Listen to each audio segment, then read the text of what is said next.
Bien. Buenos días, jóvenes. Clase número 14, tercero medio A, B y C, en este caso tercero medio C. Unidad número 2, justicia y derechos humanos. Los contenidos de hoy, los gobiernos totalitarios. Objetivo, analizar y caracterizar los gobiernos totalitarios. Las habilidades son las de siempre: analizar, sintetizar y pensar críticamente. El profesor que les habla, y el correo nuestro es terceros.medios2020@gmail.com. Se preguntarán qué tienen que ver los gobiernos totalitarios con los derechos humanos, que es el tema que estamos viendo, ¿no es cierto? Vimos la Declaración Universal de los Derechos Humanos del año 48 de la ONU, vimos también el atropello sistemático de los derechos humanos durante 1973 y 1990, y vamos a terminar el tema ya repasando, porque esto lo vimos el año antepasado, si me lo recuerdo. Vamos a ver tres tipos de, o sea, una forma de gobierno que se llama totalitarismo, que fue común durante la primera mitad del siglo XX, la década del 30 y de los 40, ya en Europa, ya como respuesta a la crisis del liberalismo, ya, que defiende la democracia como forma de gobierno y la economía de libre mercado como mecanismo de satisfacción de las necesidades. La democracia no impidió la Primera Guerra Mundial. El juego de la oferta y la demanda colapsó el año 29 con la crisis del capitalismo, ¿no es cierto?, que se inicia con la quiebra de la Bolsa de Nueva York, y por lo tanto en Europa aparecen estas nuevas alternativas, ya denominadas los totalitarismos: el nazismo en Alemania, el fascismo en Italia y el comunismo en la versión estalinista ya en la Unión Soviética. Y estos tres gobiernos totalitarios tienen una gran característica: su total desapego, su total atropello a los derechos de las personas, porque básicamente en este tipo de gobiernos es el Estado, es la persona que está al servicio del Estado, y no como ocurre en nuestra democracia, que es en donde el Estado es el que está al servicio de la persona humana. ¿Ya? Es esa la razón de por qué vamos a repasar los gobiernos totalitarios, como contrapunto a aquellos gobiernos en donde no se respetan los derechos humanos. Como profesor de historia tenía la peregrina idea de que este tipo de gobiernos habían quedado en los libros de historia como ejemplos, ¿no es cierto?, de gobiernos totalitarios del siglo XX. Desgraciadamente hoy, siglo XXI, 2020, tenemos el caso de Corea del Norte, que es el prototipo de un Estado totalitario con un líder carismático, ¿no es cierto?, Kim Il-jung, ya, una dinastía ya de dictadores comunistas, ¿no es cierto?, en Corea del Norte, y que revive este modelo de sociedad que lo considerábamos ya extinto, fenecido, y que había sido parte de la historia. Los totalitarismos, ya acá está, ¿no es cierto?, la hoz y el martillo de don Joseph Stalin, la esvástica o suástica o cruz gamada, símbolo de Hitler, y el fascio, ya símbolo de Benito Mussolini. Ya vamos a ver qué es esta cosa.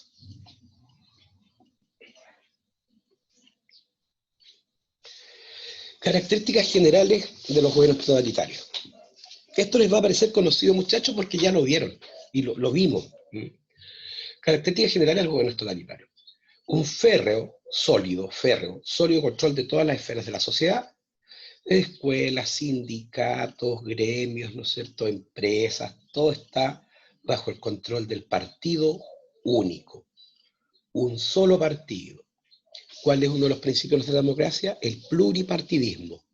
En los gobiernos totalitarios hay un solo partido que es el que maneja el Estado, y por lo tanto el poder del Estado está al servicio de ese partido único. Partido nazi en Alemania, partido comunista en la Unión Soviética, partido fascista en Italia. La otra característica común son sus líderes autocráticos, carismáticos y convincentes, ¿ya? Líderes autocráticos porque ellos manejan el poder desde su individualidad, apoyados por su partido político, sí. ¿Ya? Pero estos tipos, sí, es cierto, eran unos verdaderos asesinos despiadados. La inmensa mayoría de las personas los quería, confiaba en ellos, y por eso que eran convincentes. Evidentemente que antidemocráticos, ya el poder no está en el pueblo, está en el partido único, y el líder es el que maneja el partido único, y evidentemente con el control de los medios de comunicación, así para, ¿no es cierto?, manejar las conciencias de las personas, para direccionar, ¿no es cierto?, el modo de pensar de la gente. Hasta aquí, chicos, ¿alguna pregunta, alguna duda, alguna consulta? ¿Todo bien? Si tienen problemas con el micrófono, me pueden hablar por chat.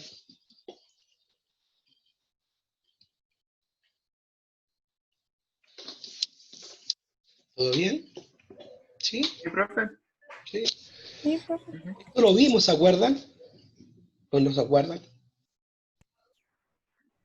Lo vimos el año pasado, ¿no? Que usted el año pasado pasó gobiernos totalitarios y todo ese Así. tema. Sí, pues, ya lo vimos, perfecto. El fascismo en Italia. Aquí está el mapa de Europa, aquí está la bota italiana, ya, y es aquí, en este país, donde surge esto que se llama fascismo. Ya. Igual le decimos fascismo, ¿eh? No hay problema. ¿Por qué los fascistas o fascistas asumen en Italia? Primero, el descontento de la Primera Guerra Mundial, más de 1 millón de muertos y mutilados, la economía arrasada por la guerra, hay desempleo, falta de trabajo, hay inflación, no hay compensaciones territoriales y las personas entonces buscan soluciones en el fascismo. Esto es la creación de este señor, de este profe de historia, don Benito Mussolini, que se autodenominó el Duce, ¿ya? El Duce, el Duce, ¿ya? Era el título que recibían, ¿no es cierto?, los que gobernaban las ciudades italianas a fines de la Edad Media, las repúblicas italianas de fines de la Edad Media, recibían el título del Duce, y él se autodesigna un Duce. Dice que este señor llega al poder en 1922 después de la marcha sobre Roma, ¿ya? Que es una marcha en donde él llega y da un golpe de Estado, ¿no es cierto?, y asume el poder.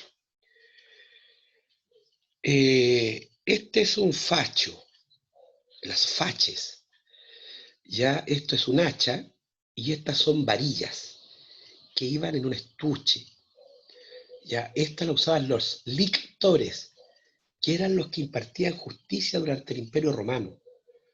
Entonces, dependiendo de la gravedad del delito, utilizaban varillas para azotar o el hacha para mutilar, ya dependiendo de la gravedad del delito.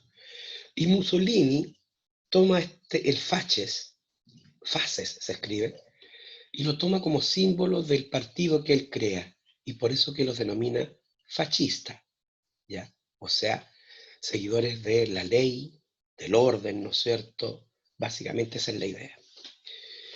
¿Qué plantea él? Un nacionalismo, es decir, un amor exacerbado hacia su patria, ¿ya? Lo que implica, ¿no es cierto?, menospreciar a los otros países. Él está en contra de los partidos políticos, esenciales en una democracia, está en contra del Parlamento o poder legislativo, esencial en una democracia, está en contra de los intelectuales, ¿no es cierto?, que critican los sistemas, que piden respeto a los derechos humanos, ¿ya? No, básicamente las personas que piensan no le gustan. Evidentemente que persigue a la oposición. Los ciudadanos deben servir al Estado, no el Estado a los ciudadanos. Y en la economía él plantea un corporativismo de control estatal. Es decir, hay corporaciones ya que manejan la economía, y evidentemente que estas corporaciones son de capitales privados, pero que también tienen un régimen mixto, los cuales tienen que ir también las ganancias al Estado y este a su vez redistribuir. Básicamente, el año 22, tras la marcha sobre Roma, los fascistas dieron un golpe de Estado que fue legitimado por el el rey de entonces, Víctor Manuel III. Entre el 22 y el 25, una fuerte represión al movimiento obrero y a los socialistas italianos. En 1925, Mussolini clausuró el Parlamento, suprimió los partidos políticos y estableció una dictadura militar. Y en 1929, como consecuencia de la Gran Depresión, Mussolini estableció un Estado corporativo, es decir, corporaciones de producción bajo el control del Estado que dirigen la producción, muchachos. Dentro de la política económica del fascismo en Italia está evidentemente la intervención del Estado en la economía. Acuérdense que el liberalismo económico plantea que el problema económico lo soluciona el mercado, no el Estado. La autarquía, es decir, esa idea de que una unidad, ya sea país, pueblo, aldea, en este caso el país, tenía que ser capaz de producir lo que necesitaba consumir. Eso es la autarquía. La protección de la industria, ¿no es cierto? Y tratar de generar energía propia. Y esto genera el Estado corporativo, que es el que maneja la economía. Recuerden que esto es una respuesta a la crisis del libre mercado del año 29.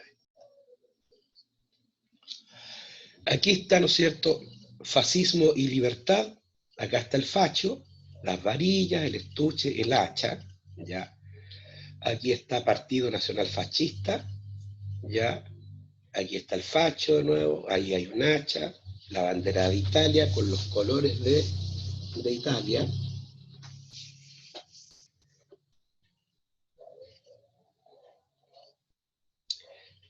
Mussolini le da mucha prioridad a la juventud, igual que todos estos dictadores totalitarios.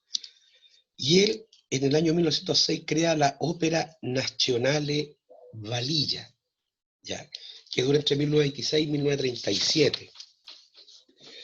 ¿Ya? Además de la formación moral y cultural, los Valilla también dan una especial importancia en la educación física, profesional y técnica. La juventud debía ser el espejo de los nuevos valores de la Italia fascista. Así como Hitler tenía las juventudes hitlerianas, ya, entonces Benito Mussolini tenía a los Valilla, ya, esta Ópera Nazionale Valilla. Aquí hay un valillita, ya, o sea, un fascista niñito, con un fusil, un niño con un fusil, pues muchachos, miren la cabecita de esta gente.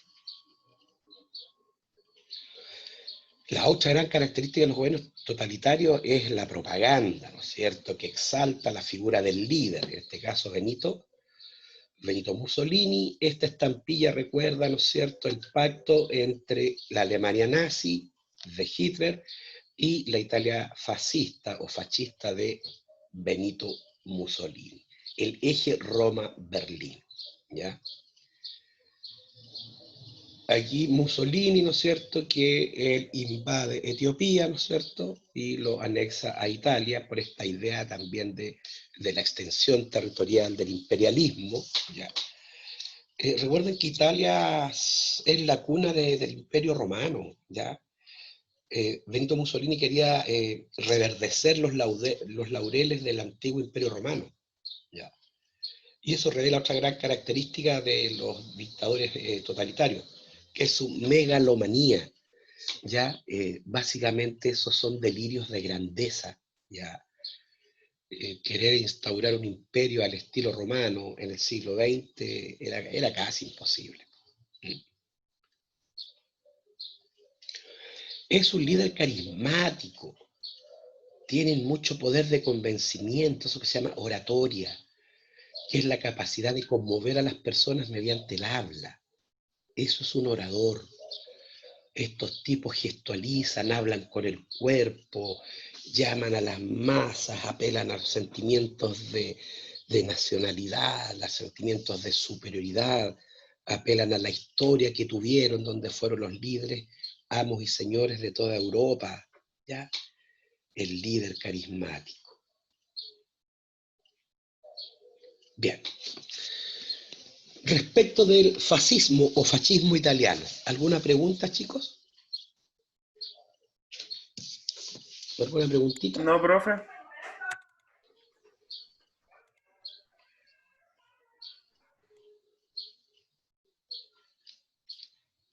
¿No? Nada. Quedó clarito, como el agua. Miren ustedes, ¿ah?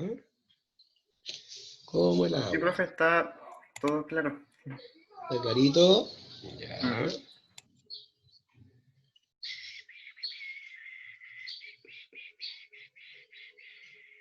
Ya. Continuamos entonces. Next, el nazismo alemán. Alemania, aquí está el continente europeo, aquí está Alemania, de Adolf Hitler, aquí está Italia, de Benito Mussolini, la Unión Soviética, de Joseph Stalin.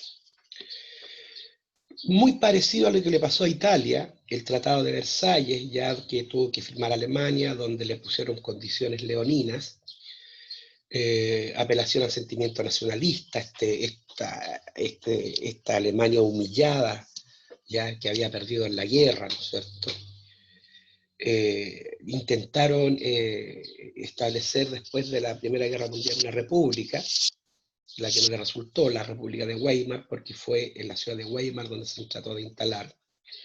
Y la crisis económica, producto de un país afectado por la guerra, ¿no es cierto? Sus campos arrasados, sus industrias arrasadas, sus líneas férreas, los puertos, ¿no es cierto? Los depósitos de combustible, los puentes, e incluso las ciudades, ¿no es cierto? Los civiles. El país está hecho añicos, ya está en pedazos. Y ante este pueblo humillado, derrotado por la guerra, con el hambre de la falta de trabajo, con la desesperanza, aparece este señor, Adolf Hitler, en alemán el Führer, el caudillo, el líder, el jefe, el que la lleva. Él apela al nacionalismo, a este sentimiento herido, ¿no es cierto?, por haber perdido en la guerra, ¿no es cierto? El carisma de Hitler, el carisma, la simpatía, esta llegada que tenía con las masas populares, ¿no es cierto? Una oratoria extraordinaria, este tipo podía conmover hasta las piedras. Otra característica propia de él, el sentimiento antisemita en contra de los judíos, ¿ya? Sentimientos de resentimiento por haber perdido la guerra, sentimientos de venganza, de volver a poner a Alemania en el lugar que decía que a él le correspondía. ¿Ya? Ellos eran herederos de los arios, esta raza, ¿no es cierto?, de gente blanca, 1,80 m de promedio de estatura, ¿no es cierto?, ojos celestes, verdes, rubios, ¿ya? Los descendientes de los germanos, ¿no es cierto?, estas tribus que pelearon en contra del Imperio Romano, ¿ya? Eso es lo que él exacerbaba, los druidas, ya sus sacerdotes, los sacerdotes de los germanos.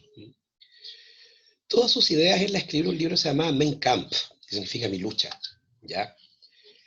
Y es una mezcla de nacionalismo, una mezcla de socialismo, un híbrido de allá de todo, ya de lo que él creía que cómo debía organizarse un Estado. Él funda el Tercer Reich, Reich es imperio, donde el partido único, el partido nazi, es el que manda, ¿no es cierto? Con un cargado acento antijudío, un fuerte diseño de la propaganda del partido para influir sobre las personas a cargo de su ministro Joseph Goebbels, la unidad de los alemanes, el militarismo, ya esta idea de recuperar las armas para recuperar lo propio. Esto, ¿no es cierto?, entonces conlleva una centralización estatal caracterizada por un autoritarismo y una economía cerrada. En 1928, el Partido Nacional Socialista Obrero Alemán, nazi en sus siglas alemanas, pasa de 2,6% a 43,9% en 1933. ¿Ya? O sea, en 5 años, esto, ¿no es cierto?, se constituyó en casi la mitad, ¿no es cierto?, del Parlamento alemán. En 1933 Hitler es nombrado canciller de Alemania por el presidente Hindenburg. ¿Por qué? Porque el que tiene la mayoría de parlamentarios de su partido. Y el canciller Alexander von Hindenburg, él, lo nombra entonces canciller, que es algo así como el primer ministro. Y es en 1933 cuando él proclama el Tercer Reich o Tercer Imperio. ¿Cómo fue posible que los nazis pasaran a controlar Alemania en tan poco tiempo? 5 años. ¿Ya? Primero, el militarismo y la disciplina. ¿Ya? Esto hace que Hitler, ¿no es cierto?, adopte el águila como símbolo de su poder. El águila representa al Imperio Romano, ¿ya? Y la idea que tenía Hitler de crear un imperio que durara 1000 años. Y utiliza este símbolo de las religiones orientales, la esvástica, alguna persona dice suástica, o también en castellano la cruz gamada, que representa una rueda, que representa el eterno retorno, ya que a fin de cuentas representa lo que es eterno, perpetuo. Y estos dos símbolos entonces reflejan las ideas de este señor, de un imperio universal que durara 1000 años. Esa era la idea de Hitler. ¿Cómo fue posible entonces? Por el apoyo de los sectores de la aristocracia, ¿ya? De la aristocracia alemana, el apoyo también de los militares y de los sectores medios, muchachos, de las clases trabajadoras. Todo el mundo apoyaba a Hitler. Es más, antes de la guerra, el 80% de los alemanes pertenecía al partido nazi. Otro factor que le ayudó mucho fue la propaganda. La propaganda, ¿no es cierto? Para apelar al sentimiento nacionalista. Aquí hay unas sacerdotisas druidas, ¿ya? Que recuerda a su origen germano. La exaltación de la raza aria, los rubios, altos, blanquitos, ojos celestes, ¿no es cierto? Aunque el de ario no tenía mucho, excepto los ojos, pero era chiquitito, pelo negro, ¿no es cierto? Pero bien, son cosas de la historia, ¿ya? El uso de la propaganda en los coches de los niños pequeños, incluso en algunas iglesias de las zonas rurales de Alemania, se cambiaron los símbolos cristianos por una imagen de Hitler y evidentemente el símbolo del partido nazi, el águila posada sobre esta cruz gamada, el eterno retorno, la esvástica. La otra idea de este señor era el Lebensraum, o espacio vital. ¿Ya? De la mano de Hitler, Alemania inicia un metódico programa de conquista de territorios para cumplir el ideal del espacio vital, el Lebensraum. ¿Ya? Él decía que los alemanes estaban llamados a cumplir su misión histórica, ¿ya?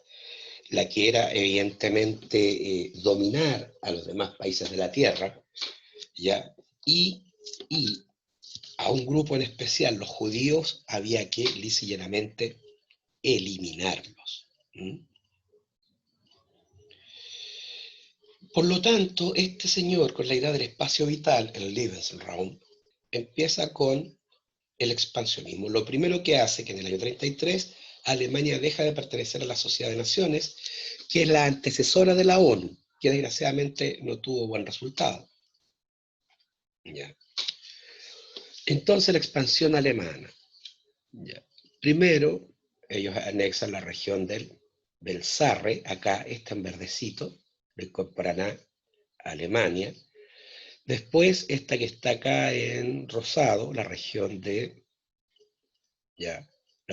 Renania, también la incorporan a Alemania.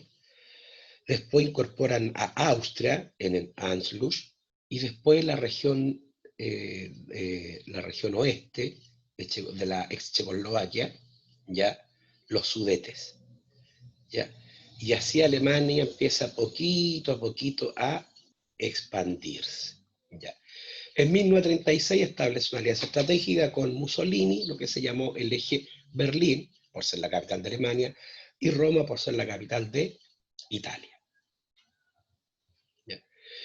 Entonces acá vemos ya la región del Sarre, la región de Renania, Austria, que voluntariamente decide incorporarse a Alemania, eso se llamó en Anschluss, anexión. ¿Ya? Y por último la región de los Sudetes, esta que está acá, también es incorporada al Tercer Reich. Para asegurarse de que el gigante soviético no lo atacase, ¿no es cierto?, en agosto de 1939 firma el Pacto de No Agresión con la Unión de Repúblicas Socialistas Soviéticas en la ciudad de Brest-Litovsk. Por lo tanto, el pacto lleva ese nombre, el Pacto de Brest-Litovsk. ¿Ya?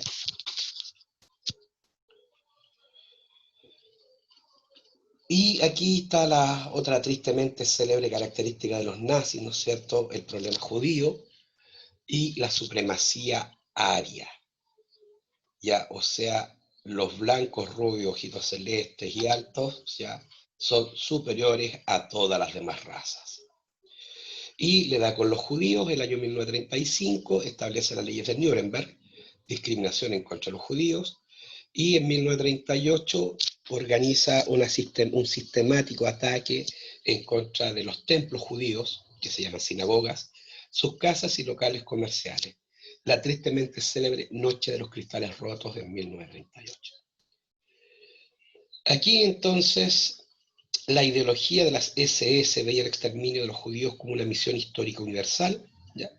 Y por lo tanto aquí hay un cartel antijudío, antisemita, ¿ya?, sobre el complot de los judíos, que según ellos, los judíos, ¿no es cierto?, mediante el manejo de la banca, ¿no es cierto?, de los capitales, de la industria, querían apoderarse de Europa. Y era misión de ellos, los alemanes arios, ya, liberar al mundo, ¿no es cierto?, del complot judío.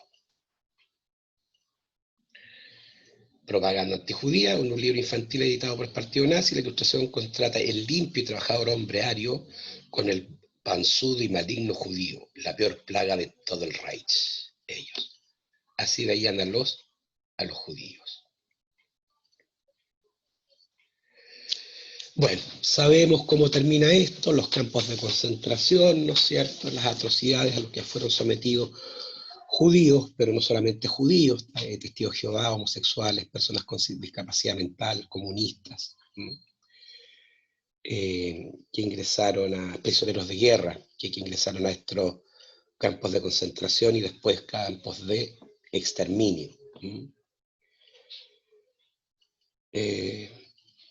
Ya vamos a repasar, pero se darán cuenta de que en este tipo de estados los derechos humanos brillan por su ausencia. ¿Alguna pregunta, chicos? ¿Alguna duda, alguna consulta hasta acá? No, profe, ninguna.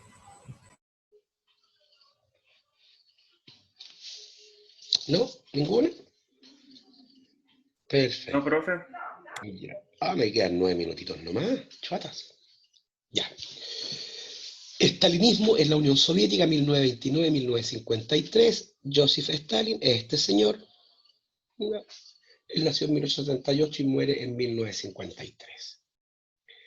Características, bueno, tiene una policía política secreta, Mussolini también la tenía, Hitler también la tenía, la Gestapo, una política del terror hacia sus opositores, educación partidista, concientización de los jóvenes, sobre todo por el Partido Comunista, la purificación del Partido Comunista, las purgas, las limpiezas.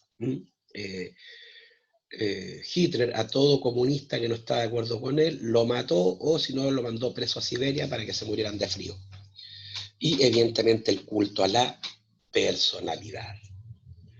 Aquí no nos vamos a entender mucho, muchachos, porque él, al ser comunista, él aplica todas las ideas de Carlos Marx, todas, ¿ya? Una economía centralmente planificada, ¿no es cierto?, la dictadura de los trabajadores a través del partido único, en este caso el Partido Comunista Soviético, y todo ese plan. Lo que se caracterizó, sí, a diferencia de Mussolini y Hitler, él estableció un programa de crecimiento económico dirigido por el Estado. Recuerden que en este tipo de país es el Estado el que resuelve el problema económico mediante la planificación de la producción. ¿Qué producir? Bienes y servicios de primera necesidad. ¿Cómo producir? Invirtiendo lo menos posible para producir lo más posible. ¿Para quién? Para todos. ¿Quién se encarga de repartir? El Estado. ¿Cuál es el valor que está subyacente? La justicia. Y entre 1922 y 1932 se dedica a desarrollar la industria pesada, entre 1933 y 1937 a desarrollar la industria de consumo, y entre 1938 y 1941 la producción de armamentos. Al igual que los otros dictadores totalitarios, ya protege mucho a la familia en el sentido de concientizar a las familias, ya, para que sigan, ¿no es cierto?, rindiendo culto al líder carismático, que en este caso es él. Acá hay un proletario, ¿no es cierto?, moviendo la industria de su país para que sean fuertes y poderosos. Y evidentemente, influyendo sobre la juventud, sobre las conciencias de estos niños jóvenes, para que siguieran creyendo en lo que él creía era lo correcto para la Unión Soviética. ¿Ya? A este señor se le acusa de haber asesinado a 20 millones de personas, opositores políticos. Este señor decía que una muerte era una desgracia, pero que millones de muertes eran una estadística.